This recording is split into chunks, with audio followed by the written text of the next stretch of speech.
आओ जी, प्यारे साथ संगत जी, श्रद्धा और प्रेम से कहना जी, धन निरंकार जी, धन निरंकार जी। साथ संगत जी, दास आप जी सभी संत महात्माओं के चरणों में एक छोटी सी विचार लेकर आए हैं। आशा है आप जी सभी संत महात्मा इस विचार को लास्ट तक जरूर सुनेंगे। साथ संगत जी, बात एक गांव की है। उस गांव में एक निर्धन परिवार था। साथ संगत जी, परिवार में छोटे छोटे बच्चे थे और परिवार में साथ संगत जी सभी का भरण पोषण करना, उन बच्चों की पढ़ाई लिखाई करवाना पिताजी को बहुत टेंशन बना रहता था। काम धंधा उतना ढंग का नहीं था। किसी तरह से मजदूरी करके साथ संगत जी अपने परिवार का भरण पोषण कर रहा था। लेकिन साथ संगत जी, उनके पिताजी के मन में एक अरमान था कि मेरा दोनों बेटा जो है, भले ही मेरी ज़िंदगी ऐसे ही गरीबी में बीत गया हो, लेकिन मेरा बेटा जो है उनको हम पढ़ा लिखा कर कुछ अच्छे इंसान बनाएंगे। साथ संगत जी, पिताजी का अरमान बड़ा था। वो अपने बेटे के पढ़ाई लिखाई के लिए काफ़ी मेहनत करते थे, साथ साथ परिवार का भी भरण पोषण ठीक ढंग से करते थे। साथ संगत जी, समय के साथ सब कुछ ठीक चल रहा था। बच्चे की पढ़ाई लिखाई में भी कोई तकलीफ़ नहीं हो रही थी, परमात्मा की कृपा से। साथ संगत जी, जब बच्चे बड़े हो गए तब भी साथ संगत जी पिताजी बहुत मेहनत करते थे ताकि उनकी पढ़ाई में कोई डिस्टर्बमेंट ना हो, कोई डिस्टर्ब ना हो। साथ संगत जी, कुछ दिन बाद अचानक उनके पिताजी का निधन हो गया। अब साथ संगत जी, परिवार में जो सभी के भरण पोषण करते थे, जो परिवार का मेंटेनेंस करते थे, अब वही साथ संगत जी नहीं रहे तो परिवार की स्थिति चरमरा सी गई। घर की आर्थिक स्थिति कमज़ोर होती गई। अब साथ संगत जी, जो बड़े बेटे थे, वो सोचने लगे कि पिताजी तो अब नहीं रहे। आखिर पिताजी का अरमान था कि हम दोनों भाई कुछ अच्छे पोस्ट पर जाए, बड़े आदमी बने। साथ संगत जी, वो पिताजी के अरमान को पूरा करने के लिए खुद की पढ़ाई छोड़ दिए। सोचे कि हम पढ़ाई छोड़ दे तो चलेगा, लेकिन मेरा छोटा भाई जो है उनको हम पढ़ा लिखा कर ज़रूर एक अच्छे इंसान बनाएंगे।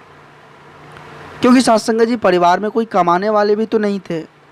वो लड़का साथ संगत जी परिवार का सारा जितना भी भार होता है वो अपनी जिम्मेदारी खुद को संभाल ली। अपने छोटे भाई को सारे पढ़ाई लिखाई का जो भी खर्च हो, जो भी मेंटेनेंस हो, सब साथ संगत जी खुद पर ले लिए।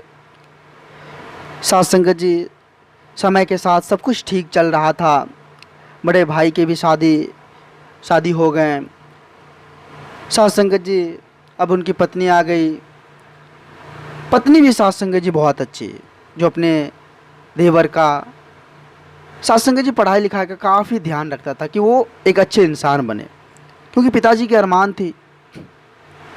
साथ संगत जी, समय बदला। छोटा भाई जो है वो बड़े पोस्ट पर चले गए, जॉब हो गया उनको। साथ संगत जी, परिवार में खुशी की लहर दौड़ गई। अब परिवार में जॉब हो गया तो किसी भी तरह का कोई तकलीफ़ नहीं होगा, कोई दिक्कत नहीं होगा। बड़े भाई भी पूरा खुश, सब खुश। साथ संगत जी, वो जॉब पर कुछ दिन जाता था।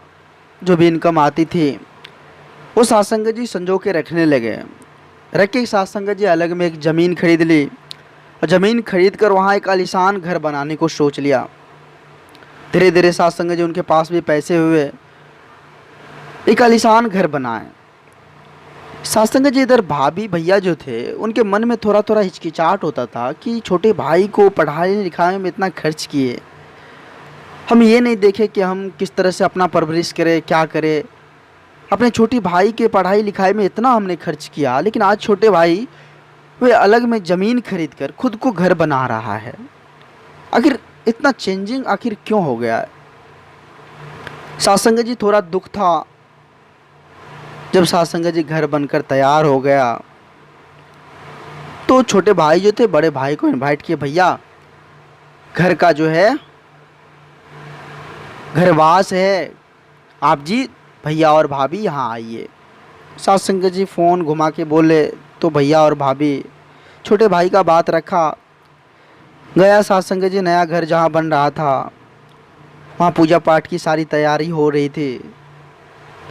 साथ संगत जी, जब पंडित जी पूजा पर बैठने के लिए जो घर के स्वामी होते हैं उनको बुलाने के लिए बोले कि आप घर के स्वामी को बुलाइए, जो घर के मालिक हैं उनको बुलाइए, पूजा पर बैठेंगे वो। तो सत्संगत जी छोटे भाई बड़े भाई को आवाज़ दिए, भाई आप जी पूजा पर बैठिए, आप घर के स्वामी हैं, आप जी पूजा पर बैठिए। सत्संगत जी इतनी सी बात सुनकर उनके आंखों में आंसू आ गया कि हमने क्या सोचा, हम गलतफहमी के शिकार हो गए थे। हमने मन में कुछ गलत सोच लिए थे कि मेरे छोटे भाई जिनके प्रति मैंने इतना सारा खर्च किया, इतनी सारी प्रेफरेंस दी, सब कुछ दी, और वो भाई आज बदल सा गया। हम गलतफहमी के शिकार हो गए थे, मुझे माफ़ करो। साथ संगत जी, एक छोटी सी कहानी से हमें बहुत बड़ी सीख मिलती है कि न जाने अनजाने में हम गलतफहमी का शिकार ना हो जाएं और उसके लिए एक अच्छे रिश्ते को ना तोड़ दें। साथ संगत जी, दास आप जी सभी संत महात्माओं के चरणों के धूल के समान है। दास आप जी सभी संत महात्माओं के चरणों में छोटी छोटी विचार लेकर आते रहता है। आप जी सभी संत महात्माओं का भरपूर प्यार आशीर्वाद दास को मिल रहा है।